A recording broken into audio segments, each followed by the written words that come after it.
हमारे पुरखे को मैं नमन करता हूँ। साथियों, आज जो कार्यक्रम है, हमारे भाइयों ने काफ़ी संघर्ष करने के बाद भी ये कार्यक्रम किया है, इसलिए सभी उससे पहले हमारे भाइयों को हम बहुत बहुत धन्यवाद देना चाहते हैं। आज पीतमपुर के अंदर ये जो क्रांति का जो उलगुलान हुआ, एक दिन में तो हुआ नहीं है।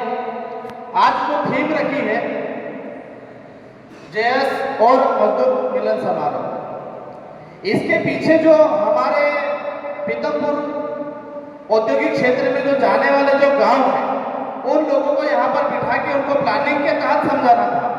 लेकिन दुर्भाग्य की बात है कि हमारे भाई लोग आना ही नहीं चाहते। ये जो एरिया है 5वीं अनुसूची क्षेत्र का एरिया है, पीतमपुर और इंदौर को ये जो इन्होंने इंडस्ट्रियल एरिया घोषित किया है, तो जो हमारे 41 गांव जा रहे हैं, कुछ हमारे पीतमपुर के हैं और कुछ हमारे इंदौर क्षेत्र के।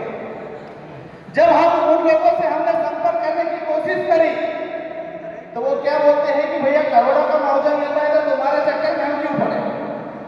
क्या बोल रहे हैं कि करोड़ों का जो हमको मुआवजा मिल रहा है तो हम गाड़ी खरीदेंगे, घर बनाएंगे, तुम्हारे चक्कर में क्यों खप रहे हैं। तो वो करोड़ों से आप आपके परिवार को नहीं बचा सकते, आपकी जमीन को नहीं बचा सकते, आने वाली पीढ़ी को नहीं बचा सकते, क्योंकि आपके पिताजी ने, आपके दादा ने आपको पैसा नहीं दिया है, या रहने के लिए या जीने के लिए आपको जमीन दी है, पैसा नहीं दिया।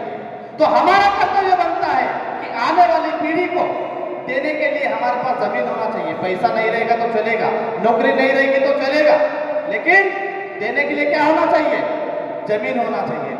जमीन होगा तो आदिवासी होगा, और आदिवासी है तो जमीन होगी। लेकिन आजकल के जो हमारे आदिवासी भाई है, वो जमीन पे भरोसा ना करते हो, पैसे पे भरोसा कर रहा है।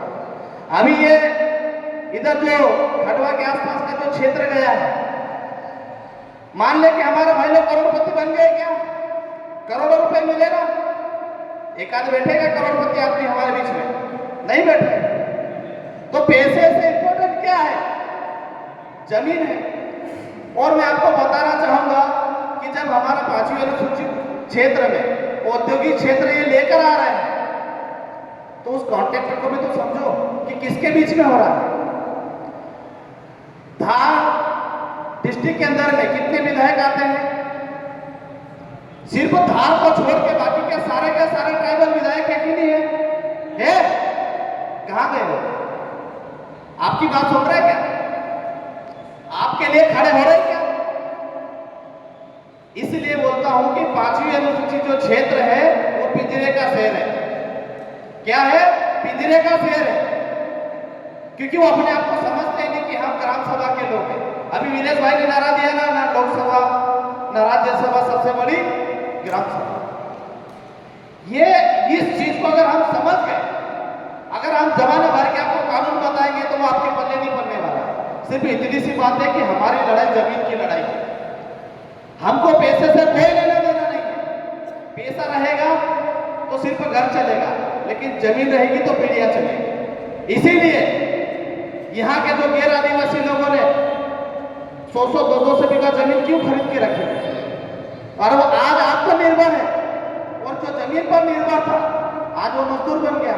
इसलिए तो तुमको भी दिया, श्रमिक कार्ड बना के दिया, संबल कार्ड बना के दिया, परमानेंट मजदूर बना के रख दिया तुम लोगों को। इसीलिए हमको ये कार्यक्रम करना पड़ रहा कि आप लोगों को समझ में आए कि मध्य प्रदेश के आदिवासी लोगों को परमानेंट मजदूर बना दिया, और उस थोड़े से लाभ एक्सीडेंट हो गया, बोले कि हाथ में टूट गया, बोले 2 लाख रुपए मिले, परमानेंट मर गया तो 4 लाख रुपए मिल जाएंगे। मतलब योजना के तहत आपको मारा जा रहा है, फिर भी आप लोगों को समझ में नहीं आ रहा है। भैया, ये हम पीला गमछा डाल रहे हैं या सफेद गमछा डाल रहे हैं, ये इसलिए नहीं है कि हमको लोकसभा में जाना है, राज्यसभा में जाना है। ये इसलिए है कि आने वाली पीढ़ी को कैसे बचाएं, ये आने वाली जनरेशन को कैसे हम आगे प्रमोट करेंगे, वो अपने अधिकार को कैसे जानेंगे। इसके लिए वहां जाने के लिए नहीं है। ये महापुरुष ने वहां जाने के लिए लड़ाई लड़ी क्या? अरे भोपाल जाने के लिए लड़ाई लड़ी या दिल्ली जाने के लिए लड़ाई लड़ी नहीं लड़ी ना उसके लिए। लेकिन हमारे युवा ने इसको गलत डायरेक्शन में लेके चले गए। यहाँ तो वो चीजें होने लग गई है कि हम नाखून भी नहीं कटाते और शहीदों की गिनती में आना चाहते हैं। 2-4 और हमने टोली बना ली तो बोले मैं फलाना अध्यक्ष हो गया, मैं ढिमका अध्यक्ष हो गया। लेकिन इस मंच के माध्यम से मैं पूरे मध्य प्रदेश के जेएस के युवाओं को, चाहे वो अन्य संगठन में काम करते हैं, तमाम युवाओं को कहना चाहता हूं कि आपका मिशन और आपका उद्देश्य ये होना चाहिए कि हमारे पुरखों की विरासत को कैसे बचाए, आने वाली जनरेशन को कैसे बचाए, इस पे काम करना चाहिए। ये जितने भी जो भाई हमारे मजदूर है ना, अगर एक ललकार मारेंगे तो पूरा प्रतापपुर खाली हो जाएगा। लेकिन इसके लिए क्या हुआ आने के लिए तैयार है? ये युवा तो आपके लिए तैयार है, ये समाज आपके लिए तैयार है, लेकिन जो कंपनी में काम कर रहा है वो आने के लिए तैयार नहीं है। ऐसे भी उदाहरण हमने देखे, किसी के ऊपर जैसे भी चढ़ा के मार दिया जाता है, उसको इस बात का दुख नहीं है कि मेरा बेटा मर गया, मेरा पति मर गया, उसको इस बात का दुख है कि अभी तक मेरे को पैसा क्यों नहीं। अब कैसा लड़ाई लड़ेंगे? कोई घर बनाता है, घर बनाने के बाद में उसको पैसा नहीं मिलता है तो उसको इस बात का दुख नहीं है कि मेरे समाज में क्यों क्या हो रहा है, मेरे समाज के युवाओं के साथ में क्या हो रहा है, मेरी बहन बेटियों के साथ में क्या हो रहा है, इसका उस बात का दुख नहीं है। उसको इस बात का दुख है कि ये संगठन वाले आए और मेरे को मेरा पैसा दे। इससे समाज में और समाज के युवाओं को आप क्या दिखाना चाहते हो, क्या बताना चाहते हो?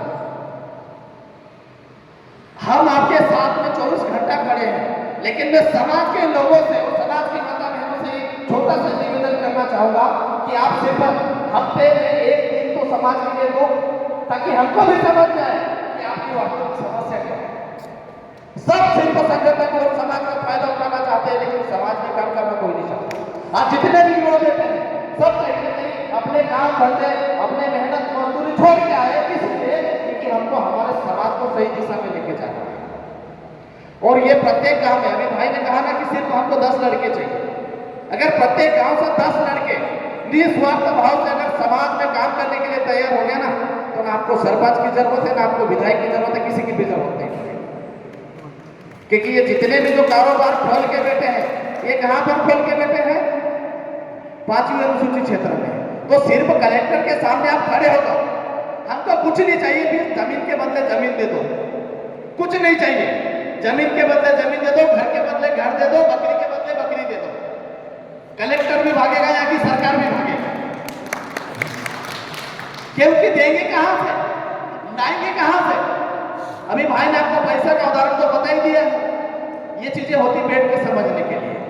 तो साथियों, ये बहुत बढ़िया कार्यक्रम रखा, उसके लिए आप सबको बहुत बहुत धन्यवाद। और हम आपको एक छोटा सा उदाहरण देना चाहेंगे। मैंने भी किसी अच्छे न्यूज एंकर का एक वीडियो देखा था। अभी सरकार ने कुछ हमारे जो कानून है उसमें परिवर्तन करने की कोशिश करी है, आईपीसी, सीआरपीसी और एविडेंस एक्ट को। उसके खिलाफ में एक बंदा आंदोलन कर रहा है, इधर मंच लगा है, इधर 100-200 पुलिसियां लगा रखी है। बोलने वाला सिर्फ इधर मंच पे एक है और बैठने वाला भी सामने एक ही है। तो हमारा कर्तव्य है कि चाहे हजारों की भीड़ हो, चाहे एक व्यक्ति की भीड़ हो, हमारा कर्तव्य है कि हम हमारे समाज को, चाहे एक व्यक्ति हो चाहे 1000 व्यक्ति, सही दिशा देना हमारा कर्तव्य है। और ये हमने ठाना है कि चाहे एक हो चाहे 1000 हो, उसको संवैधानिक हक अधिकार, चाहे एजुकेशन हो, चाहे बेरोजगारी हो, चाहे मजदूर हो, चाहे किसान हो, चाहे आम आदमी हो, हम उसको इतना काबिल बना दें कि वो उसकी खुद की लड़ाई खुद लड़े।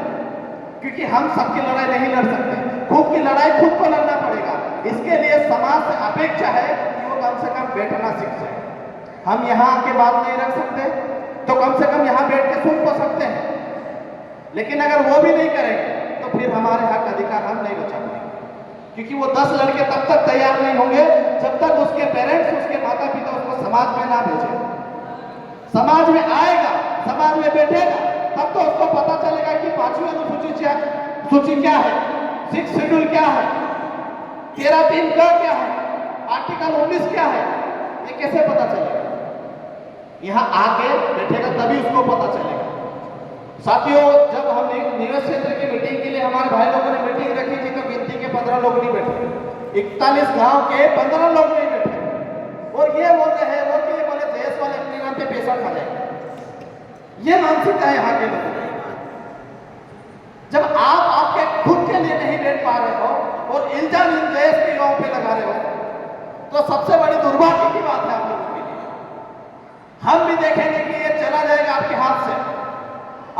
देखा है धामनूम के पास में बुद्धि पे वहां लग गई फैक्ट्रियां। अभी रतलाम में तो हमारे भाई लोग बिल्कुल लगे पड़े हैं, तो स्थगित हुआ है। यहाँ तो प्रस्तावित हो गया, अंडरग्राउंड पूरा मामला कंप्लीट हो गया।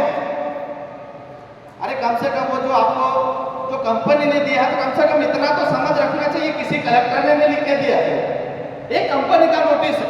वो कंपनी के नोटिस पे अगर तुम डर गए तो आप फिर कैसे बिरसा मुंडा का खून होगा, कैसे डंडे मिल का खून? ये बाबा साहब ने आपको जो नीली पीली किताब दी है, कम से कम इसके माध्यम से तो लड़ सकते थे, लेकिन वो चीज भी आपके दिल दिमाग में नहीं है, क्योंकि खुद पे भरोसा खत्म हो गया। तुमको आज भी भरोसा है यहाँ के कांग्रेसी लोगों पे, यहाँ के बीजेपी के लोगों पे, और वो जेएस के लोगों ने वो भी पिक्चर खत्म कर दी। अभी देख लो टिकट के लिए उनके भी लाले पड़ रहे हैं, क्योंकि जब समाज खड़ा हो गया ना तो किसी की टिकट नहीं होगी, ये तय है। और इसके लिए युवा प्रयास कर रहे हैं कि जो समाज की बात करेगा वही नेता बनेगा, जो समाज के लिए लड़ेगा वही नेता बनेगा। अब वो नेता नहीं चाहिए हमको जो अंगूठा लगा दे। आज हमारे देश में राष्ट्रपति आदिवासी है कि नहीं है? अब देश में आदिवासी गैर आदिवासी को आदिवासी बनाया जा रहा है। कश्मीर पंडित जो ब्राह्मण है उनको एसटी का दर्जा दिया, किसने? हमारे आदिवासी राष्ट्रपति ने। अभी हिमाचल प्रदेश के लोगों को आदिवासी का दर्जा दिया, किसने? आदिवासी राष्ट्रपति। अभी मध्य प्रदेश के शिवराज सिंह चौहान ने भी घोषणा कर दी है कि भोई और कहार समाज के लोगों को हम आदिवासी का दर्जा देंगे। तो कैसे बचोगे फिर आप? फिर जो जजमेंट है हमारा 5 जनवरी 2011 का, जिसमें कहा गया कि 8% आदिवासी इस देश का मालिक है, कैसे पहचान करोगे? कैसे पहचान करोगे? वो 8% लोगों को कैसे निकालोगे? इसके लिए हमको इन कानूनों का विरोध करना पड़ेगा, रोड पे आना पड़ेगा और दिन रात मेहनत करना पड़ेगा। हमारे जो बच्चे स्कूल जाते हैं, कॉलेज जाते हैं, चाहे 8वीं क्लास का बच्चा हो या LKG का बच्चा हो, सबको ये सिखाना पड़ेगा कि ये महापुरुषों की जो लड़ाई है हमारी जमीन को, हमारे नस्ल को बचाने की लड़ाई है। और ये तभी संभव हो पाएगा ये हम संगठनवाद की बीमारी को छोड़े, जातिवाद की बीमारी छोड़े, उपजातिवाद की बीमारी छोड़े। हमारे महापुरुषों ने इन चीजों के बारे में कभी जिक्र नहीं किया कि मैं कौन हूं, मैं कोल्हू हूं, मैं ये हूं, मैं वो हूं।